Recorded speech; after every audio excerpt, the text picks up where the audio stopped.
একটু বলেন তো। আমি মুসলমান পাঁচ মাস থাকি। এই বাড়ির ছেলে রাশেদুল ইসলামের সাথে বিগত 7 মাস আগে আমার বিয়ে হয়। তার আগে 2 বছরের রিলেশন ছিল।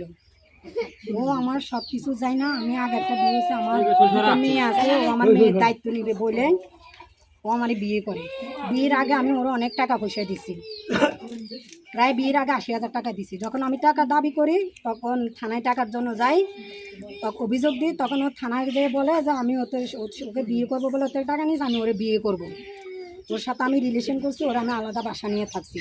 ও আমার এলাকায় যখন আমার মান সম্মান এগুলো ছড়াইছে, তো থানায় এলা বলছে যে যেহেতু আপনার সাথে রিলেশন করছে, আপনার সাথে লিভিং করছে, তাহলে বিয়ে করে ফেলেন, এলাকা মান সম্মান চলে যাবে। তো সে অনুযায়ী ও আমাকে বিয়ের প্রস্তাব দেয়। তারপরে আমার পরিবার কেউ এই বিয়েতে রাজি ছিল না। তো ওর সাথে আমার যখন যেহেতু দীর্ঘদিন সম্পর্ক ছিল, ও আমার 2টা বাচ্চার দায়িত্ব নেবে বলছি, সে তারপর আমি ওরে বিয়ে করি। বিয়ে করার পরে এই জানুয়ারির 11 তারিখ ওর সাথে আমার বিয়ে হয়। বিয়ে হওয়ার পরে বিয়ের দিন এক মাস যাওয়ার পরে ও আমার বলে যে ওর বাড়িতে সমস্যা, ওর আম্মুর অনেক বড় অসুস্থ। তখন আমার একটা মেশিন কিনছিলাম কারেন্টের, সিঙ্গার মেশিন থেকে আপনারা এটা যাচাই করতে পারবেন, নেটে চার্জ করলে ওটার দাম কত। 29,000 টাকা দিয়ে নিচ্ছিলাম, ওটাও 20,000 টাকাও বিক্রি করে। আমার একটা ড্রেসিং টেবিল ছিল 15,000, ওটাও 7,000 টাকা বিক্রি করে আমরা নেই। তারপরে আবার কয়েকদিন পর পর ও বলতেছে আমার এই সমস্যা, আমার কিস্তি নিচ্ছি, বাড়িতে আমার টাকা পাঠাইতে হয়, আমার আম্মাকে বাহিরে নিয়ে চিকিৎসা করতে হবে।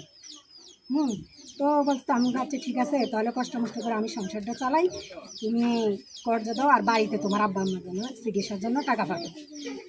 আমার টাকায় সংসার চলছে এই 7 মাস। এই জুলাই মাসের 2 তারিখে, তার আগে ও অটো কিনবো বলতেছে। আমি তো ভাড়া আগের 2টা অটো কিনছে, ওগুলো বিক্রি করে দিচ্ছি। এবার আমি ভাড়া অটো চালাবো না, তুমি কোথাও থেকে টাকা ম্যানেজ করে দাও, আমি অটো চালাবো। ওরা আমি অনেক কষ্ট করে আমার ফ্রেন্ড সার্কেল বা আমার কিছু আমার বাড়ি থেকে আমি টাকা আনাইয়া ওরা আমি 70,000 টাকা বুঝিয়ে দিই 2 দিন আগে। একদিন ও বাসায় থাকে, একদিন আমি বলি কি কো তুমি, ও গাড়ি দেখতে গেছে, আমি আনো নাই, না কালকে যাবো গাড়ি দেখতে। আমার কাছে ঠিক আছে, তুমি তো সকালে ঘুম থেকে উঠলাম, আমার অফিস হচ্ছে 8:30টায়। তো ও উঠছে, উঠার পরে ও বলে কি যাও তুমি যাই নাস্তা আনো।